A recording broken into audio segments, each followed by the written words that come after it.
అటు విద్యార్థులను ఇటు యువతను నమ్మించి మోసగించడంలో అటు వైకాపా పార్టీ ఇటు టీడీపీ కూటమి పార్టీలు కూడా దొందే. యువత లేని నాడు నవత లేదు, నవత లేని నాడు నాగరికత లేదు అన్నాడు మహాకవి దాశరథి. ఈ వాస్తవాన్ని గుర్తించి కాంగ్రెస్ పార్టీ మొదటి నుండి కూడా యువతకు ఒక ప్రత్యేక ప్రాముఖ్యత ఇస్తూ ఉంది. రాజీవ్ గాంధీ గారు ప్రధానమంత్రిగా ఉన్నప్పుడు ఎక్కువ మంది యువకులను ప్రజాస్వామ్య ప్రక్రియలో నవభారత నిర్మాణంలో భాగస్వాములు చేయాలనే ఉద్దేశంతో ఓటు హక్కు కనిష్ట వయోపరిమితిని 21 సంవత్సరాల నుండి 18 సంవత్సరాలకు తగ్గించడం జరిగింది. కాంగ్రెస్ ప్రభుత్వాలు ఖాళీగా ఉన్న ప్రభుత్వ ఉద్యోగాలను ఎప్పటికప్పుడు భర్తీ చేసేవి.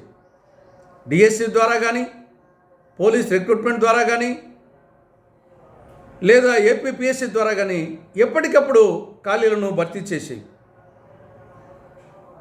రాజీవ్ యువ కిరణాల ద్వారా ప్రైవేట్ రంగంలో లక్షలాది మందికి ఉద్యోగాలు ఉపాధి కల్పించడం జరిగింది. రాజీవ్ యువశక్తి పథకం ద్వారా కొన్ని లక్షల మందికి స్వయం ఉపాధి పథకాలు అమలు చేయడం జరిగింది. విద్యాధనం సర్వధన ప్రధానం అన్న సూక్తిని దృష్టిలో పెట్టుకొని విద్యారంగానికి ప్రత్యేక ప్రాముఖ్యత ఇచ్చేది కాంగ్రెస్ ప్రభుత్వం. 2007లో రాజశేఖర రెడ్డి గారు ముఖ్యమంత్రిగా ఉన్నప్పుడు పేద విద్యార్థులు కూడా ఉన్నత ప్రమాణాలతో కూడినటువంటి కార్పొరేట్ స్థాయి విద్యను అభ్యసించాలనే ఉద్దేశంతో ఫీజు రియంబర్స్మెంట్ స్కాలర్షిప్ పథకాన్ని ప్రవేశపెట్టడం జరిగింది.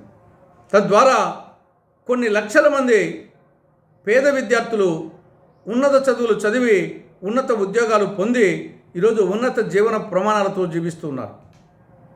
కానీ దురదృష్టవశాత్తు తర్వాత వచ్చినటువంటి వైకాపా ప్రభుత్వం కానీ, టీడీపీ కానీ అటు విద్యారంగాన్ని ఇటు యువతను పూర్తిగా నిర్లక్ష్యం చేయడం జరిగింది.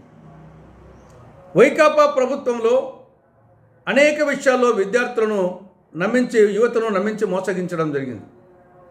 ప్రత్యేక హోదా సాధించి ఉద్యోగాల విప్లవం తీసుకొస్తామని చెప్పి దాంట్లో సాధించక ఫెయిల్ అయింది. 2,30,000 ప్రభుత్వ ఉద్యోగాలు ఖాళీగా ఉన్నాయి, మేము అధికారంలోకి వస్తానే వాటిని ఫిలప్ చేస్తామని చెప్పి అక్కడ ఫెయిల్ కావడం జరిగింది. ప్రతి సంవత్సరం జనవరి 1వ తారీఖున జాబ్ కార్డ్ రిలీజ్ చేస్తామని చెప్పి దాన్ని కూడా అమలు చేయలేదు. ప్రైవేట్ రంగంలో ఉద్యోగాలు లేకుండా చేశారు. స్వయం ఉపాధి పథకాలను పూర్తిగా రద్దు చేశారు. జీవో 77 ద్వారా ప్రైవేటు ఎయిడెడ్ కళాశాలల్లో పీజీ కోర్సు చదివే వాళ్లకు ఈ యొక్క స్కాలర్షిప్ ఫీజు రియంబర్స్మెంట్ రద్దు చేసిన కారణంగా పేద విద్యార్థులు ఉన్నత విద్యకు దూరం అయ్యారు. ఈ విధంగా జగన్ ప్రభుత్వం అటు విద్యార్థి లోకానికి ఇటు యువతకు మోసం చేసింది. పోనీ ప్రస్తుతం ఉన్న కూటమి ప్రభుత్వం టీడీపీ కూటమి ప్రభుత్వమైనా మేలు చేస్తుందంటే అతనికంటే గనుడు ఆచంట మల్లన్న అనే విధంగా తయారైంది. అంతకంటే మోసం చేస్తూ ఉంది. యువత విద్యార్థుల పరిస్థితి పెన మీద నుండి పొయ్యిలో పడ్డట్టు తయారైంది.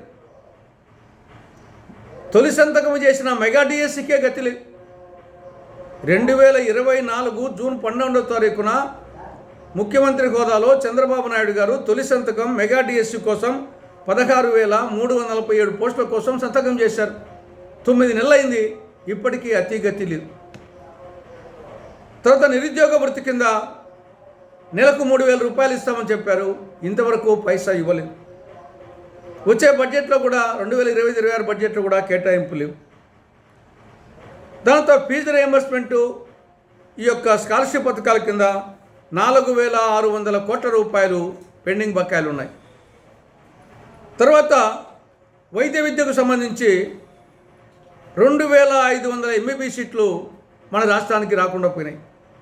వైద్య విద్యను ప్రైవేట్ పరం చేస్తూ ఉంది.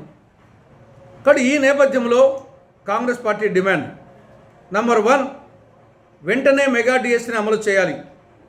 నంబర్ 2, ఏప్రిల్ 1వ తారీఖు నుండి నిరుద్యోగ వృత్తిని అమలు చేయాలి.